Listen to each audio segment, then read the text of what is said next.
The stars looked peaceful from the bridge of the USS Horizon. Captain Jake Morrison stood at the main window, watching the blue light of Kepler 442 shine across the empty space. He had been out here for 3 months now, leading his crew through the routine work of mapping new star systems. It was quiet work, but Jake loved it. There was something about being the first human to see a new world that never got old. "Captain, we're getting some strange readings from the fourth planet," called Lieutenant Commander Lisa Brooks from her station. She was Jake's second in command, a sharp woman who had saved his life more times than he could count. Her fingers moved quickly over her control panel, pulling up data that made her frown. Jake walked over to look at her screen. The numbers meant nothing to him, but Lisa's expression told him everything. "What kind of strange?" he asked. "Energy readings that don't match anything in our database. It's like something is putting out power down there, but we can't tell what." "It is." Lisa looked up at him with curious eyes. "Sir, I think we should take a closer look."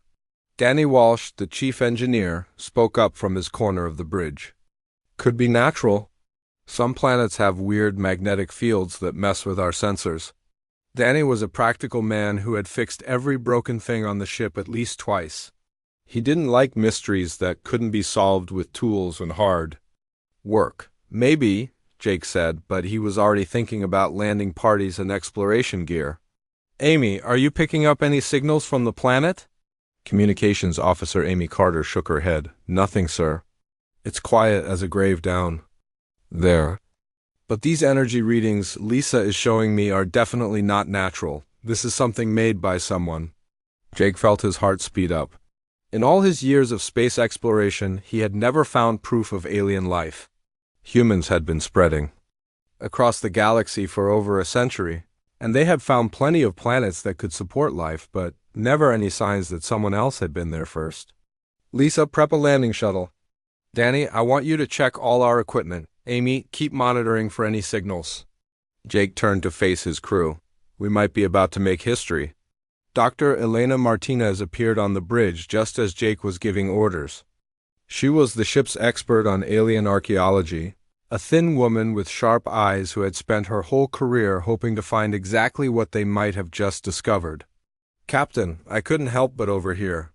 If there really is an alien structure down there, we need to be very careful about how we approach it." "What do you mean?" Jake asked. "Any alien technology we find could be dangerous. We don't know what it does or how it works. It could be a weapon, a trap, or something we can't even imagine."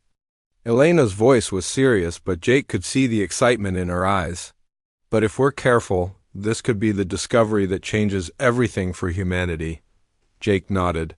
He knew Elena was right about being careful, but he also knew that opportunities like this didn't come along often. "All right, Doctor. You're coming with us to the surface." "Lisa, Danny, you too? Amy, you stay here and monitor everything. If something goes wrong, you get us out of there." The shuttle ride to the planet's surface was quiet. Jake could feel the tension from his crew. They were all thinking the same thing. What if they really had found proof of alien life? What if this discovery changed everything? The planet itself looked ordinary from space. It was mostly rock and desert with thin atmosphere that would require them to wear breathing gear. But as they flew over the area where the energy readings were strongest, they saw something that made them all gasp. Rising from the desert floor was a structure that was clearly not natural. It was made of some kind of crystal that seemed to glow with its own light. The building was huge, bigger than any human structure Jake had ever seen. It had smooth walls that curved in impossible ways and towers that reached up toward the sky like fingers. "My God," Elena whispered. "It's beautiful." Lisa was checking her instruments. "Energy readings are off the charts. Whatever this thing is, it's been running for a very long time." Danny was already thinking like an engineer. "How do we get inside? I don't see any doors." Jake landed the shuttle about 100 meters away from the structure. As they walked toward it, he could feel something strange in the air. It was like the feeling you get before a thunderstorm. When the hair on your arm stands up and you know something big is about to happen, The crystal walls of the building were smooth as glass, but they seemed to pulse with inner light. Elena ran her hands over the surface, looking for any kind of entrance. "There has to be a way in," she said. "Buildings are made to be entered." As if responding to her words, part of the wall suddenly became transparent. Beyond it, they could see a corridor that stretched into the depths of the structure. The light from the walls was soft and blue, making everything look like it was underwater. "Well," Jake said, "I guess we found our door." They stepped through the opening, and Jake felt a strange tingling sensation as he crossed the threshold. The corridor ahead of them was long and straight, with walls covered in symbols that looked like writing. Elena immediately began taking pictures and measurements. "This is incredible," she said. "The symbols appear to be some kind of language, but unlike anything in our database. This could be the first example of alien writing that humans have ever found." As they walked deeper into the structure, Jake noticed that the energy readings on Lisa's scanner were getting stronger. The walls around them pulsed with more light, and he could hear a low humming sound that seemed to come from everywhere at once. They reached a large chamber at the center of the structure. The room was circular, with a high ceiling that disappeared into darkness above them. In the center of the room was a pillar of crystal that glowed brighter than anything else they had seen. The pillar was covered in the same alien writing they had seen in the corridor. "It's some kind of control center," Danny said, looking at the pillar with professional interest. "Look at how the energy flows through it. This whole structure is powered by whatever is in that pillar." Elena was already working on translating the symbols. Her portable computer was comparing them to every known language in human history, looking for patterns and meanings. "I'm getting some basic translations," she said. "The word prison appears several times, and something that translates to warning or danger." Jake felt a chill run down his spine. "Prison? You mean this place is some kind of jail?" "It's possible," Elena said. The symbols also mention something called the Devourers, and refer to them as the darkness that consumes. There are references to a great war and a coalition of races that work together to imprison something terrible. Lisa's scanner began beeping rapidly. "Captain, I'm reading a massive energy surge.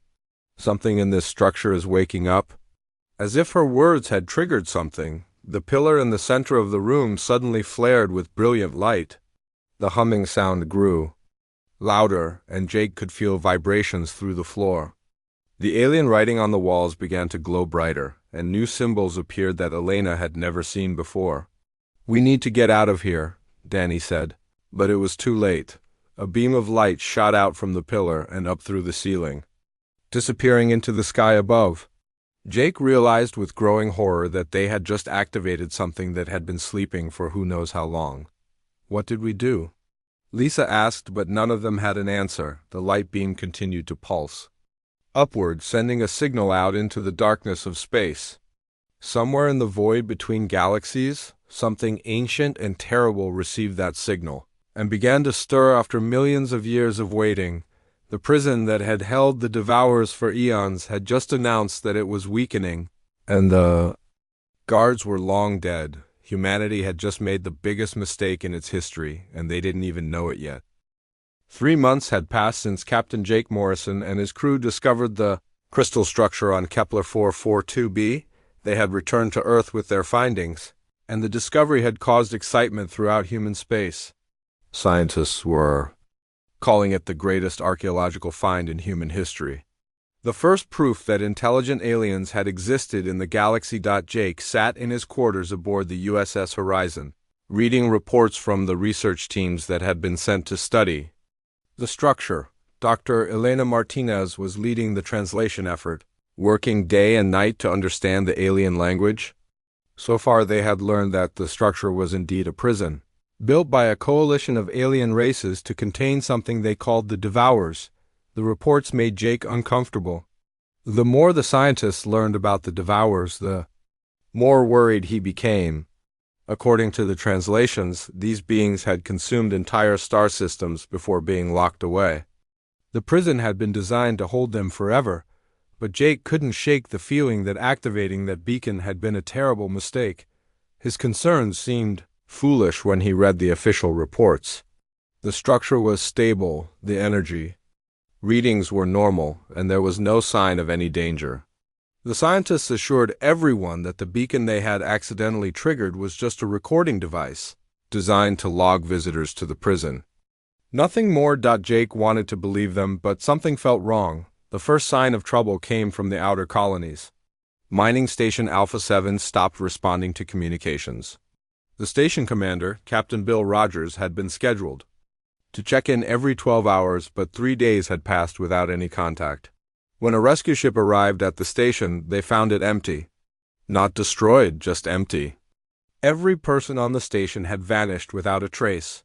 Admiral Robert Hayes, commander of the Terran Defense Fleet, wasn't too concerned. Space was dangerous and accidents happened. Mining stations sometimes lost power or had equipment failures.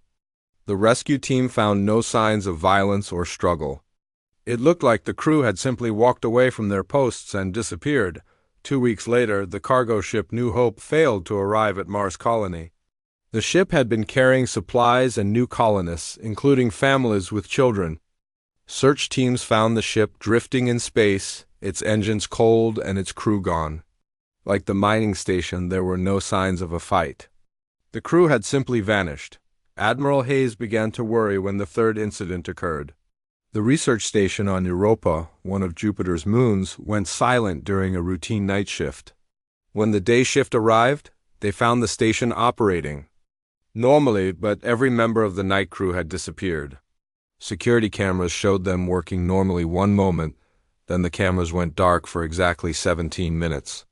When they came back online, the night crew was gone. Jake received a priority message from Earth Command, while the USS Horizon was conducting routine patrols near the Mars shipping lanes. Admiral Hayes wanted to speak with him personally about the disappearances. Jake had a sinking feeling that his worst fears were about to be confirmed. The video call with Admiral Hayes was brief and to the point. Captain Morrison, I need to ask you about what you found on Kepler 442b. Is there any possibility that your discovery is connected to these disappearances? Jake felt his stomach drop. Sir, the scientists said the structure was stable. They said the beacon was just a recording device. The scientists don't know everything, Admiral Hayes said grimly. I've got 17 separate incidents now. Ships, stations, and colonies where people have just vanished. No signs of struggle, no distress calls, nothing. It's like something is taking them. What do you want me to do, sir? I want you to go back to Kepler 442b, take a full security team and find out if that prison is still locked. Jake gathered his senior staff in the conference room. Lisa Brooks, Danny Walsh, and Amy Carter listened as he explained the situation. Dr. Martinez joined them by video link from the research station on Earth, where she was working on translating more of the alien text. I've been having nightmares about this, Elena said. The more I translate, the more terrified I become. The Devourers aren't just dangerous. They're something that scared an entire galaxy of alien races enough to work together to imprison them. What exactly are they? Lisa asked. From what I can understand, they're beings of pure hunger. They don't just kill, they consume. They feed on life energy itself, and they can corrupt living beings, turning them into servants. The alien texts describe them as the darkness that devours light, and the hunger that consumes souls. Danny leaned forward. Are you saying these things might be loose? I'm saying the prison might be failing, Elena replied. The beacon we activated wasn't just a recording device. It was a distress signal designed to call for help if the prison ever started to weaken. The problem is that all the races who built the prison are extinct. There's no one left to answer the call. Jake felt cold. Except the Devourers themselves? Exactly. The signal told them that their prison was weakening and it gave them a target. Yes, the journey back to Kepler 442b took 2 weeks. Jake spent most of the time reading Elena's translations and trying to understand what they might be facing. The alien texts described battles that had lasted for centuries, entire star systems being consumed by the Devourers and billions of beings dying before the prison was finally completed. When they arrived at the planet, Jake immediately knew something was wrong. The crystal structure was still there, but it looked different. The walls that had glowed with soft blue light were now pulsing with red energy. The building itself seemed to be moving, expanding, and contracting like something alive. Energy readings are completely different, Lisa reported. Whatever is in there is much more active than it was 3 months ago. Danny was checking the structural integrity of the building. Captain, the crystal is developing cracks. The whole structure looks like it's under stress. Jake made the decision to land and investigate. As they approached the structure, they could see that the entrance they had used before was now sealed shut. The smooth crystal wall showed new symbols that Elena immediately began photographing. These are different from what we saw before, she said. These symbols are ... angry, they're warnings, telling us to stay away. But even as she spoke, a new opening appeared in the wall. Beyond it, they could see the same corridor they had walked through months ago, but now it was filled with shadows that seemed to move on their own. I don't like this, Danny said. It feels like we're being invited in. Jake agreed, but they had to know what was happening. They entered the structure and immediately felt the difference. The air was thick and heavy, making it hard to breathe. The walls pulsed with red light, and the humming sound was much louder than before. In the central chamber, they found that the crystal pillar was cracked from top to bottom. Black liquid seeped from the cracks, pooling on the floor around the base. The liquid moved on its own, flowing in patterns that hurt to look at. The prison is failing, Elena whispered. The devourers are getting out. As if summoned by her words, the shadows in the chamber began to move. They flowed together, forming shapes that were almost human but wrong in every way. Jake could see eyes in the darkness, eyes that burned with ancient hunger. Run, he said quietly, then louder. Run. They ran through the corridors as the shadows followed them. Jake could hear whispers in languages that predated human civilization, promises of power and threats of eternal hunger. The shadows reached for them with fingers made of pure darkness, but couldn't quite touch them yet. They reached their shuttle and took off immediately. As they climbed toward orbit, Jake looked back at the structure and saw that it was now completely black. The red light was gone, replaced by a darkness that seemed to absorb all light around it. Amy, send a priority message to Earth, Jake ordered. Tell them the prison is failing. Tell them the devourers are getting out. But it was already too late. As their ship reached orbit, they detected massive energy signatures approaching from deep space. Ships, if they could be called that, were coming. Ships that looked like they were made of living darkness, each one the size of a small moon. The devourers were coming home. And they were hungry after their long imprisonment. Jake realized that, by trying to explore the unknown, humanity had just awakened something that had been locked away for millions of years. Something that viewed all living things as nothing more than food. The war for humanity's survival was about to begin. The first attack came without warning. The colony world of New Denver was home to 2 million people, including Jake Morrison's sister Kate and her family. It was a peaceful farming world, far from the major trade routes and military bases. The colonists grew food for the inner worlds and lived quiet lives under the light of their yellow sun. At 0347 local time. The darkness fell. The attack wasn't like anything humans had ever seen before. There were no explosions, no laser beams, no traditional weapons of war. Instead, shadows began to move across the planet's surface. Shadows that moved against the light. Shadows that reached out with fingers of pure darkness and touched everything they could reach. Kate Morrison was feeding her baby daughter when the lights in her house began to flicker. She looked out the window and saw something that made her blood freeze. The darkness outside wasn't normal darkness. It was moving, flowing like water, and it was coming toward her house. She grabbed her daughter and ran to the communication center in her basement. With shaking hands, she sent a distress signal to anyone who might be listening. This is New Denver Colony. We are under attack. The darkness is alive. It's taking people. Please help us. The signal reached the Terran Defense Fleet 3 hours later. Admiral Robert Hayes tried to establish contact with New Denver, but received only static. Long-range sensors showed that the planet was still there, but something was wrong. The energy readings were completely different from what they should be. Admiral Hayes sent a battle fleet to investigate. Captain Linda Stone commanded the lead ship, the USS Defender.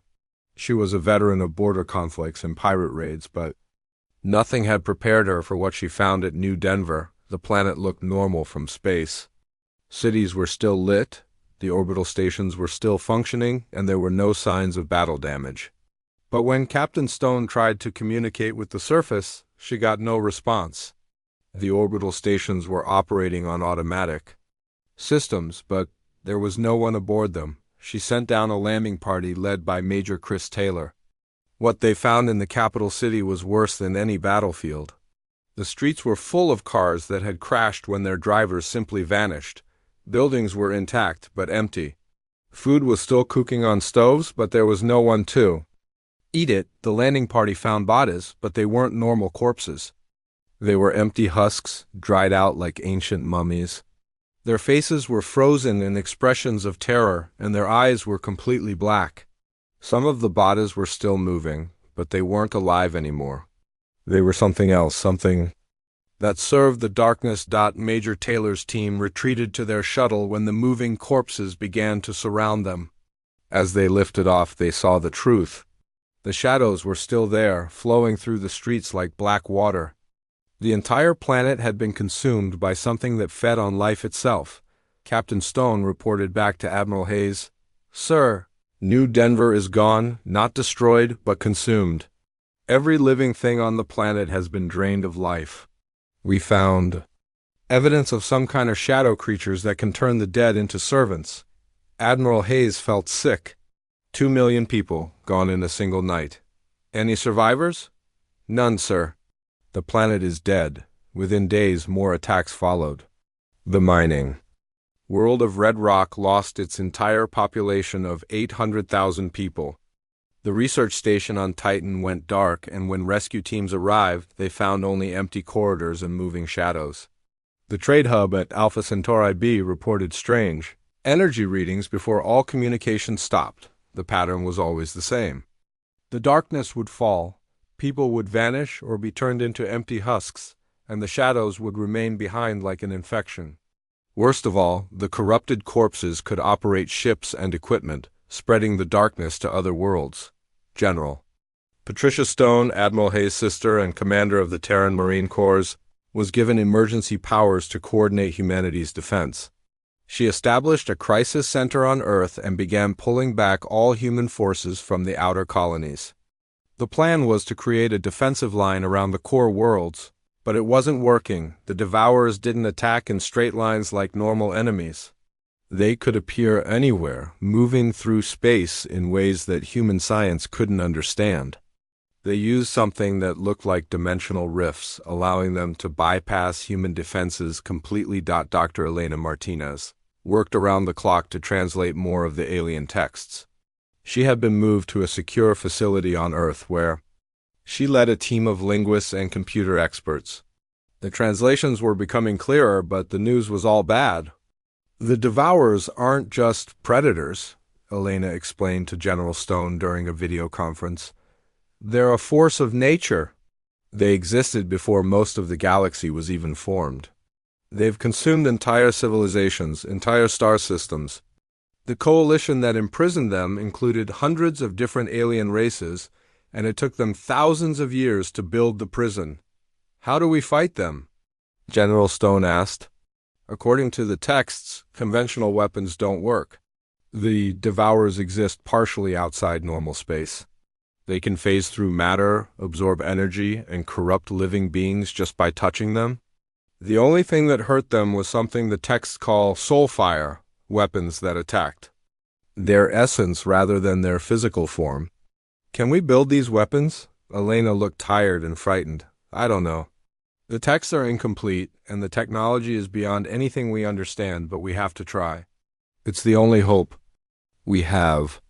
Dr. Kevin Foster, Earth's leading expert on quantum physics, was brought in to study the soul fire weapons.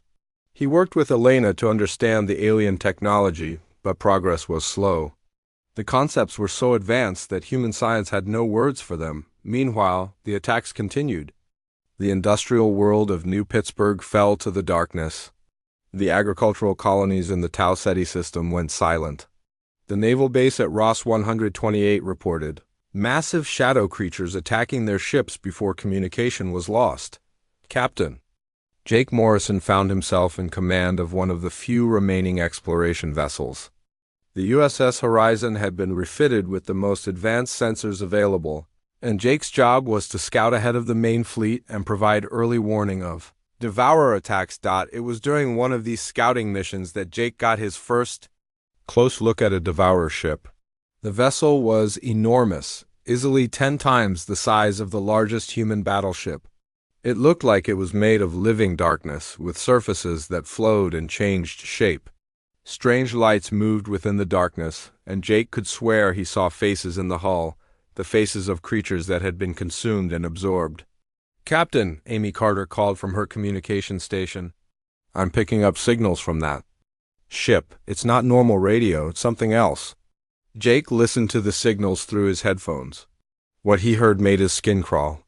It was voices, thousands of voices, all speaking at once. They were calling for help, begging to be freed, crying out in languages from across the galaxy. The Devourers didn't just kill their victims, they trapped their souls and used them as a power source. Lisa Brooks was monitoring the ship's movements. "Captain, it's changing course. It's heading for the Proxima Centauri system." Jake knew what that meant. Proxima Centauri was home to humanity's newest colony, including a school for children and a medical research facility. 500,000 people lived there, and they had no idea what was coming for them. "Amy, send a warning to Proxima Centauri. Tell them to evacuate immediately. Lisa, plot a course to intercept that ship." "Sir, we can't fight that thing," Lisa said. "Our weapons won't even scratch it." Jake knew she was right, but he couldn't. Just watch while another human world was consumed. "We're not going to fight it. We're going to buy time for the evacuation." The USS Horizon raced toward Proxima Centauri, but Jake knew they were too late. The Devourer ship was faster than anything humans had ever built. By the time they arrived, the darkness would have already fallen. As they traveled through space, Jake received reports from across human territory. The outer colonies were gone. The defense fleets were scattered or destroyed. Billions of people were dead or worse, turned into servants of the darkness. Humanity was losing the war, and they had barely begun to fight back. The Devourers had been imprisoned for millions of years, and now they were free and hungry.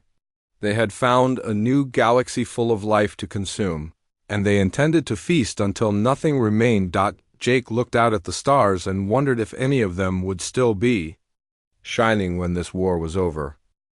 The breakthrough came from an unexpected source.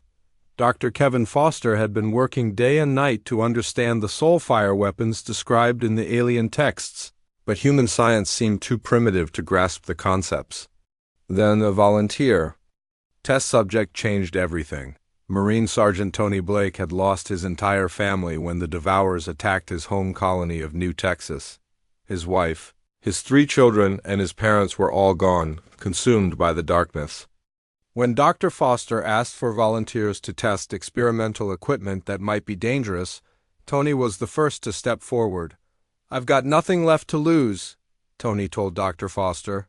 "If there's a chance this might hurt those things, I'll try anything."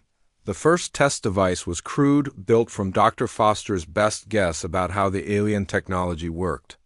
It looked like a metal helmet connected to a series of crystals that had been salvaged from the prison. Structure on Kepler 442b. The theory was that human brainwaves might be able to power the crystals the same way the aliens had powered their weapons. When Tony put on the helmet, nothing happened at first. Then he began to think about his family, about how they had died, about his anger at the creatures that had taken them. The crystals began to glow with a soft white light. "I can feel something," Tony said. "It's like electricity, but warmer. It's responding to what I'm thinking about." Dr. Foster watched the energy readings climb. "Think about fighting back, Tony. Think about destroying the things that hurt your family." Tony's anger focused into something white-hot and pure. The crystals flared with brilliant light, and energy arced between them like lightning. For a moment, the entire laboratory was filled with power that felt alive and aware. "That's it, Doctor," Foster whispered. "The soul fire isn't just technology. It's powered by human emotion, by our will to survive and fight back." General Patricia Stone authorized immediate mass production of the soul fire weapons, but there was a terrible cost. Each use of the weapons drained years from the operator's life. The more powerful the weapon, the more life force it consumed. Volunteers knew they might age decades in minutes, but they signed up anyway. Captain Jake Morrison was one of the first ship commanders to receive the new weapons. The USS Horizon was refitted with soul fire cannons that required a crew of 12 people to operate. Each person in the crew had to focus their thoughts and emotions on the target, feeding their life energy into the weapons. The first test came when a Devourer scout ship was detected near the Jupiter mining stations. Jake's crew prepared for battle, knowing that some of them might not survive the fight. Lisa Brooks was Jake's second in command, and she volunteered to be the primary operator for the main cannon. "If this works, it might save humanity," she told Jake. "If it doesn't, at least we'll go down fighting." The battle was unlike anything humans had ever experienced. Instead of firing bullets or energy beams, the soul fire weapons channeled pure human determination and rage. When Lisa and her team fired the main cannon, the beam that emerged was white-hot and filled with something that looked like faces, the faces of everyone who had died in the war. The Devourer ship tried to absorb the energy like it had absorbed every other human weapon, but the soul fire was different. It burned through the creature's defenses and tore into its essence. For the first time since the war began, a Devourer ship was destroyed, but the cost was terrible. Lisa aged 20 years and 20 seconds.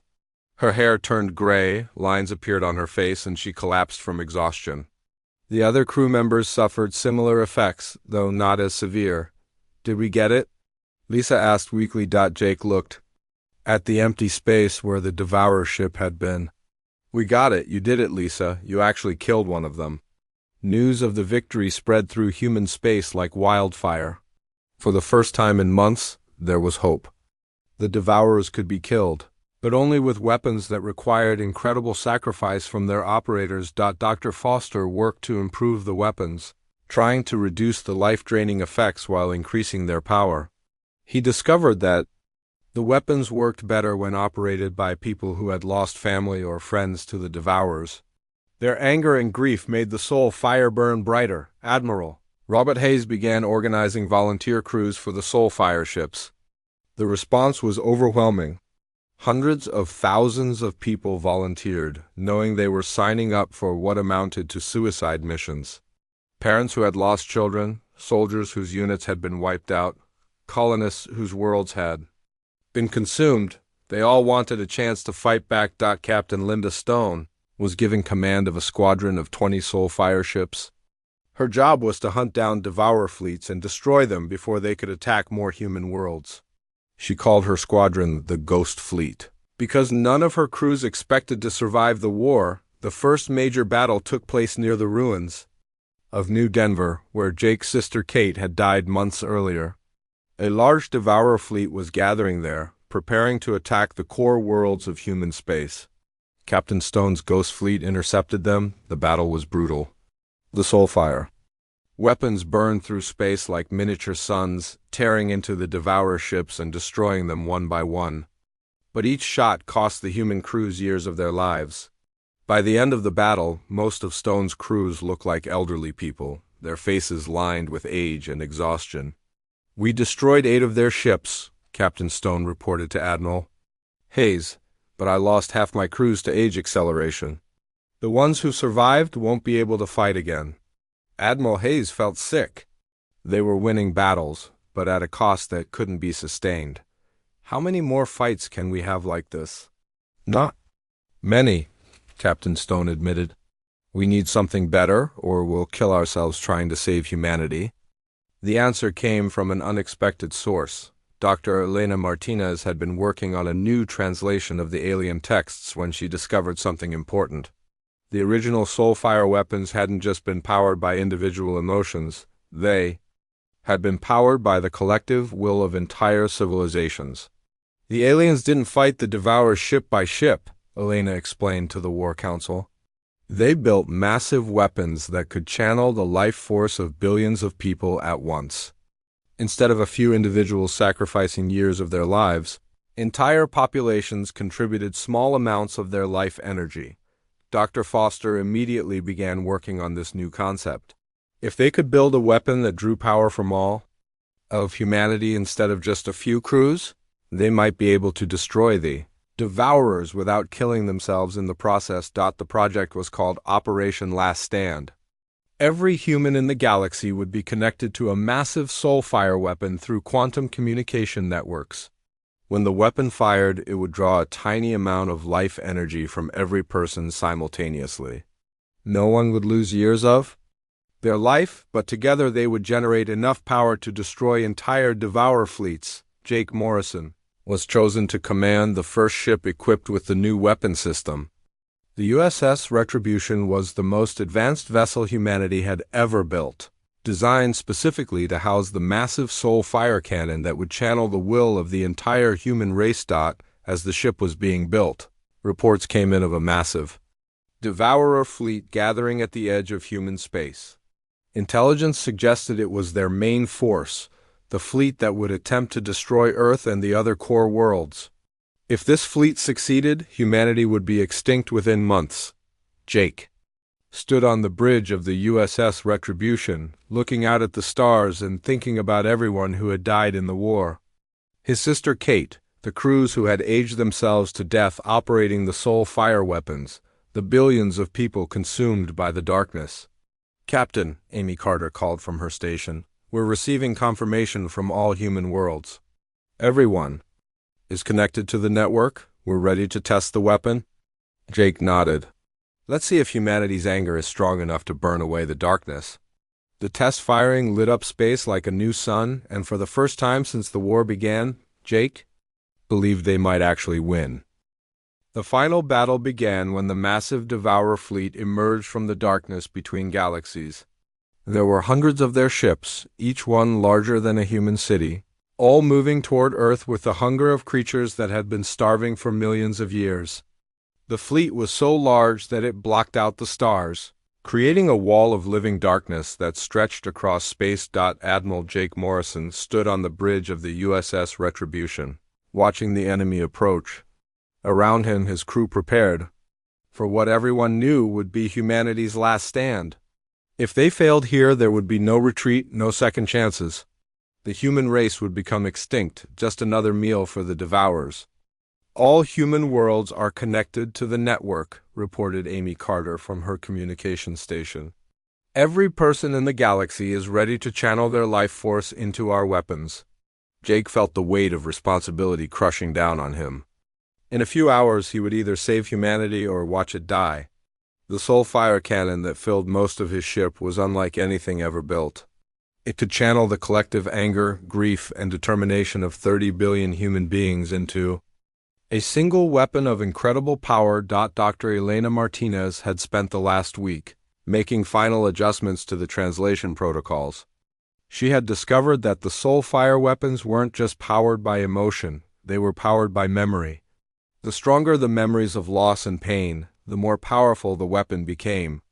"Remember your families?" Elena broadcast to every human in the galaxy. "Remember your friends, your homes, your children. Remember what the Devourers took from you. Let that pain become our strength." Captain Lisa Brooks, aged beyond her years from operating the early soul fire weapons, served as the primary targeting officer. Her hair was white and her face was lined with wrinkles, but her eyes still burned with the fury of someone who had lost everything to the darkness. "Target acquired," she reported. "The lead Devourer ship is in range. It's big enough to house 1 million of their kind." Jake looked at the massive enemy vessel on his screen. It was shaped like a twisted cathedral made of living shadow, with spires that reached out like grasping fingers. He could see faces in its hull, the faces of every creature it had consumed over the eons. Billions of beings from across the galaxy, all trapped within the monster's body. Dr. Foster, are the weapons ready? Dr. Kevin Foster, working from the engineering section, gave his confirmation. All systems are operational, Captain. The quantum network is stable. We're drawing power from every human being alive. Jake felt something he had never experienced before. Through the quantum network, he could sense the thoughts and emotions of every person in human space. He felt the grief of parents who had lost children, the rage of soldiers whose friends had died, the determination of survivors who refused to give up. 30 billion people were focusing their will into his ship, creating a weapon powered by pure human stubbornness. Fire, Jake ordered. The soul fire cannon erupted with light that outshone the local sun. The beam that emerged from the USS Retribution wasn't just energy, it was the collective soul of humanity made manifest. It burned through space like the wrath of every human who had ever lived, carrying with it the faces and voices of everyone who had died in the war. The lead devourer ship tried to absorb the energy like it had absorbed every other attack. But the soulfire was different. It didn't just burn through the creature's defenses, it burned through its very existence. The ancient being that had survived for millions of years began to scream as the weapon tore it apart at the quantum level. But the devourers weren't helpless. The enemy fleet launched a counterattack that filled space with living darkness.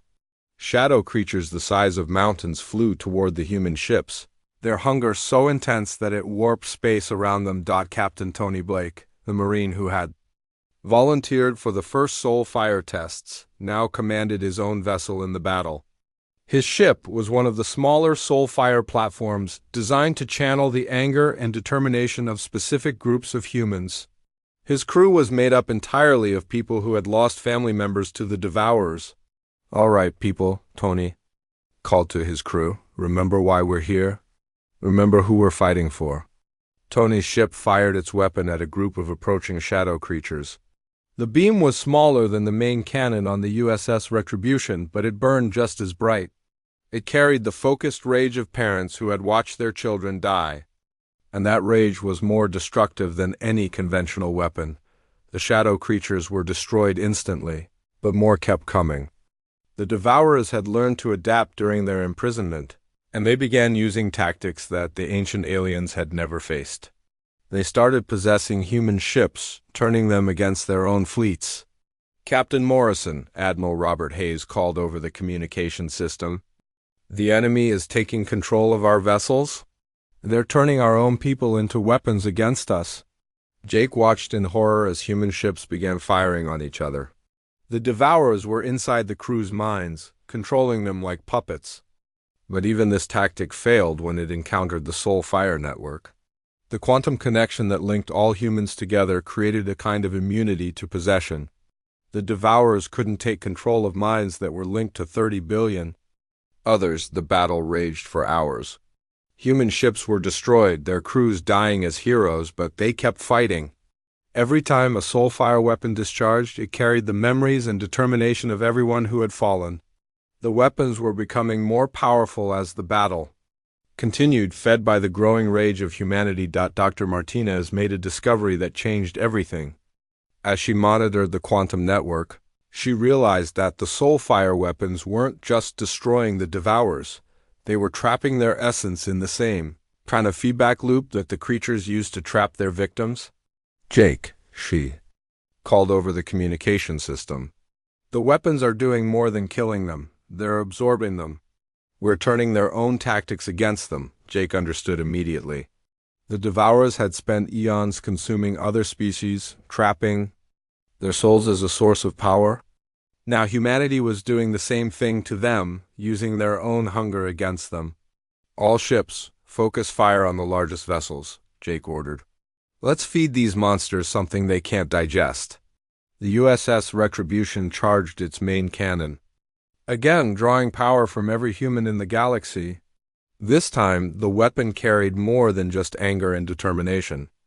It carried something that the devourers had never encountered before: the absolute refusal of humanity to accept defeat. The beam struck the largest devourer ship, a creature so ancient that it remembered the birth of galaxies. The monster began to dissolve as the soul fire tore through its essence, but this time something different happened. Instead of simply dying, the creature's power began flowing back through the weapon into the human network. Suddenly, every human in the galaxy could feel the memories of the devourer. They experienced the eons of hunger, the countless civilizations that had been consumed, the desperate fear of the creature as it realized it was being destroyed by beings it had thought of as nothing more than food. The effect was devastating to the enemy fleet. As each devourer ship was destroyed, its power and memories were absorbed by humanity. The humans weren't just winning the battle, they were becoming something new, something that combined human determination with the cosmic awareness of creatures that had existed since the dawn of time. The last devourer ship tried to escape, but there was nowhere to run. The soulfire weapons could now reach across space itself, guided by the absorbed knowledge of their enemies. The final beam that destroyed the fleet carried the combined will of humanity and the regret of every creature the devourers had ever consumed. When the battle ended, space was quiet for the first time in months. The devourer fleet was gone, not just destroyed but absorbed completely. Their hunger had been turned back on them, and they had been consumed by the very emotions they had tried to feed on. Jake stood on the bridge of his ship, feeling the presence of 30 billion humans in his mind. They had won, but they were forever changed. Humanity now carried within itself the memories and power of creatures that had existed since the universe was young. The war was over, but Jake knew that humanity would never be the same. They had become something new, something that other species would fear just as much as they had feared the devours. As he looked out at the stars, Jake realized that the galaxy had just gained a new apex predator, and that predator was human.